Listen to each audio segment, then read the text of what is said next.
she's going to answer or ask a question that's going to lead into mine. And it did. Perfect. And that was segment intending. I recently started doing this, segment intending, then I heard recording that Esther's doing it. And I'm carrying this book around with me, and I'm just writing it down. I'm not doing it at the intent or extent that Esther is doing it. That's a little bit hard for me to do every moment. But you can do it in your mind. Yes. And that's almost as powerful. So the clarity that I wanted was, maybe this will help everybody. So you said the law of deliberate creation. Does that run into the law of segment intending? Is that it piggybacks? Really, in those early days, as Esther was receiving us, there's only one law, and that's the law of attraction.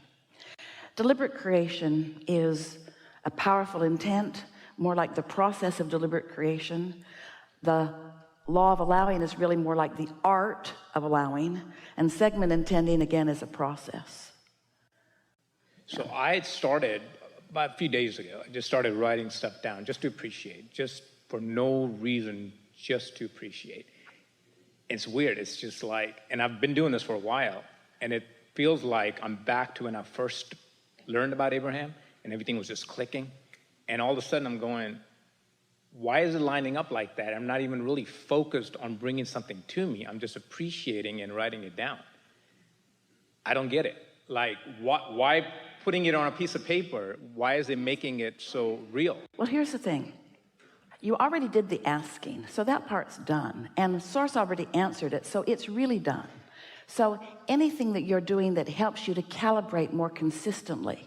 So what's happening with you is that it's the consistency of it. When you say, I want it, but, that's not very consistent. When you say, I like this, but this, that's not very consistent. But the more consistent you are about focusing upon what you desire, meaning the less resistance you add to the equation, then the more momentum you allow. And the more momentum you allow, then the more powerful it is. So these thoughts, like today, there's a lot of traffic, a lot of road construction going on in Dallas, everywhere. I'm sure everybody experiences it. So I'm driving here this morning, and it said 50 miles an hour work zone, right? I don't know why. I'd never drive 50 miles an hour. I decided, you know what? I'm going to follow that sign and just drive 50 miles an hour because there were workers present. So I slowed down to 50 miles an hour, and these cars are just zipping by me, everybody. And I'm like, okay, I'm just going to relax. And it was so hard to drive 50 miles an hour because everybody else was doing 75. There's no cops on the road, and I'm going, all right, I'm going to do it. I'm going to just keep driving 50 miles an hour. It was so hard. But all of a sudden, the thought came, why are we in such a hurry? Like, where are we going? 75 miles an hour, Saturday morning. And I don't think I would have thought that if I wasn't like writing stuff down, because I think it's just slowing me down to just appreciate what's around me. Well, we like your story, but we want to say a few things about it. Okay.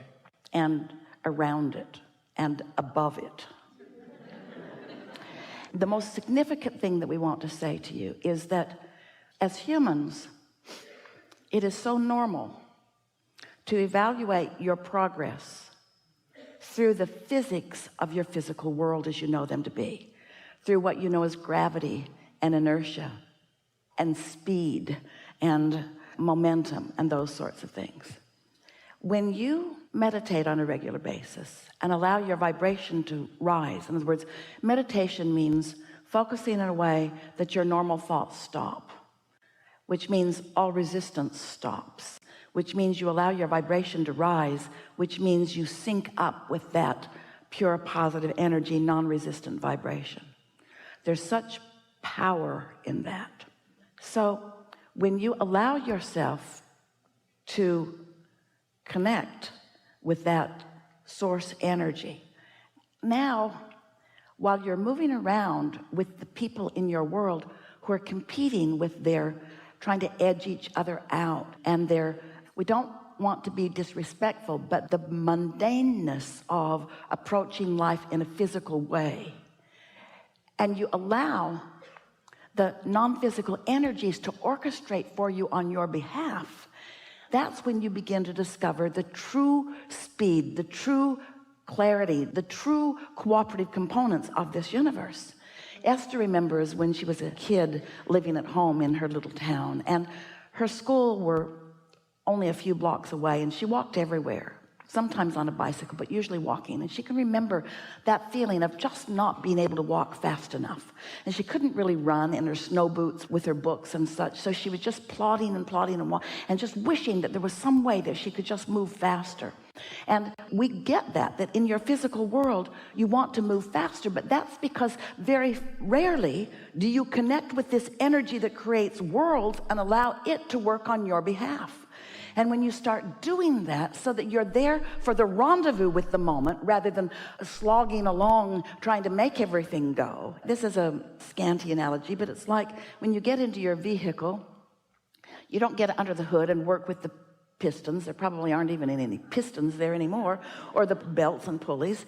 You sit in the car and you let the car do the performance, and you just direct it where you want to go. And that's what we want you to do with this energy. We want you to let life point out to you what you want, and then we want you to trust that source energy has rounded up all the cooperative components. And then we want all of your work to be about chilling, about finding the clarity, about finding the sincere emotions that feel like security and well-being and liveliness and eagerness and love and appreciation. Because when you hone in on those so that that's the active vibration around which you are focused, now there's no resistance within you, and now all that the source within you is lined up for you. You'll be right there at the right time. Your timing will improve, the clarity that will flow through your mind, the impulse to be there. The other day, Esther was ripping up the hill. She was late. She was going to visit some friends in Del Mar. She was moving fast because she was 5 minutes late, or going to be. She was moving really, really fast as she tore off this main road and up onto the hill road that was going to wind up. And we said to her, take it easy. She hears us because she's tuned to us, and she slowed right down. And in that moment, 5 SUVs, big black ones, just like the one she drives. She drives herself around, only she's the chauffeur. Came moving very fast down the hill. There was something going on up there, maybe a drug raid. She didn't know. They all looked so official. They were moving so fast down that hillside.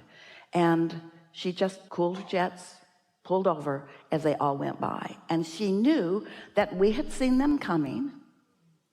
She's close enough to us to feel the impulse. And so she was out ahead of it in that way. You see what we're getting at? So you don't know what that impulse was. You don't know why you felt it so strong. Just trust it and follow it. I did, and I wrote down, last time I was here, I was the second one picked. And so I was sitting in my car when I got here. I wanted to get here early so I can get a seat up front. And I was like, that's gone. That's not going to happen. And so I wrote down, you know what? It's perfect unfolding. It always is. I'll sit where I'm sit. I'm going to make a great connection, and I'll be the second one called. It doesn't matter where you sit, and it doesn't matter whether you're second or third, but there is something about desire and expectation. In other words, in that desire and in that knowing, there was no resistance in your vibration. And so it was obvious. In other words, it wouldn't have mattered where you'd been. That was your intention with no resistance, which made you powerful. Thank you very much. Yeah. This was amazing. Yeah. Thank you. Really good. Thank you for everything. It's been an amazing, amazing, amazing journey. I'm like on the brink of tears right now, because to step into that space of gratitude and appreciation, and for that unresisted experience of life, the flow of the energy, breaking through the barriers and just being present in every moment. Yeah. Feels good. No fear. Yeah. Because fear indicates diminishment of who you are. Absence of fear means complete connection. Yeah.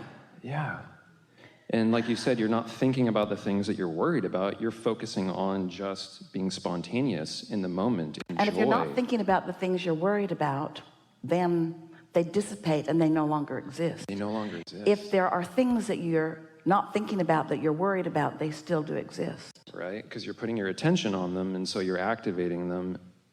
But to be... So it's worth asking yourself, are there things to worry about, or are there not? There's nothing to worry about, because the universe has everything lined up. It's... Well, let us put it this way. You're right, but we would say it this way. humans would say, Abraham, that's crazy talk, because of course there are things to worry about. So let us just put it in a different way. Yeah, there must be things to worry about because a lot of humans are worrying. So it would be illogical to say there aren't things to worry about because a lot of humans are worried. So we don't want to be illogical, but we will say this: your inner being is not worried about anything. Damn straight. And so when you realize that your inner being isn't worried because your inner being is solution oriented, then that's the way to put that, isn't it? Absolutely. Yeah. We just wanted to comment on. Thank you. Focusing the energy, channeling the energy to just be present Yeah. and focused and experiencing in a way that is so full. Yeah. And when you start thinking about something that is detail-oriented, I like how you talk about, you can be in this non-resisted state and it's all flow and it's great, but when you get the thoughts focused in a very powerful way, then you're actually amplifying.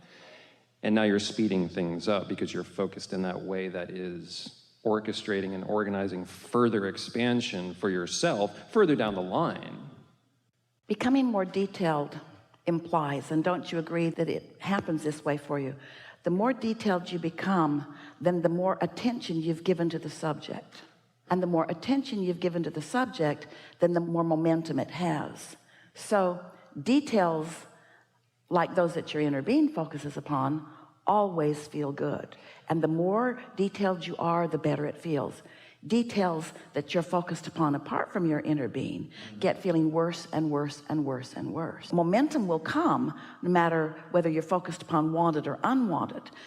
Sometimes people want to know, they say, Abraham, you make us feel schizophrenic because you say, be deliberate about what you think about what you want, and then you say, but go general. And we say, go general if you're focused in a way that is feeling uncomfortable, because the more general you are, then the less detailed you are, then the more it will slow down. But really, and we mean this with everything that we are, to our friend who was driving 55 miles an hour, don't you really want to go 90? Yeah. In other words, isn't it way more fun? But do you want to go 90 when you're not in control? You want there to be no resistance, and no resistance means open road. No resistance means not run over any road workers. No resistance means not get a ticket from the man who's out there trolling for money. Wouldn't you really rather go really fast than really slow?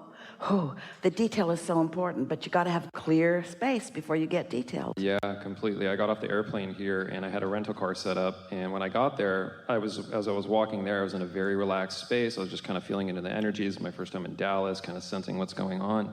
And I get to the rental car place and they made us wait about 20 minutes. I'm like, you know what? It's all good. I've experienced this before. Perfect things are lining up for me. I got to the guy at the counter. I get up there. He's like, all right, I got you in a Prius. I'm like, all right, cool.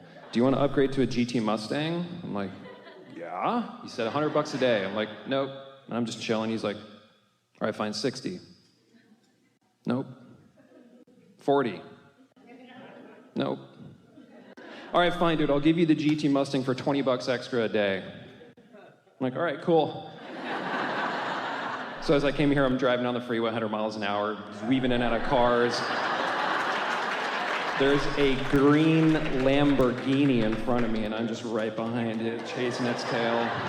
And it was that experience of non-resistance. And there was some fluctuation, and I had to keep myself dialed in, and at points I slowed down and whatever, but it was that practice of like speeding up till I felt comfortable, pulling back, speeding up, pulling back, that vibration.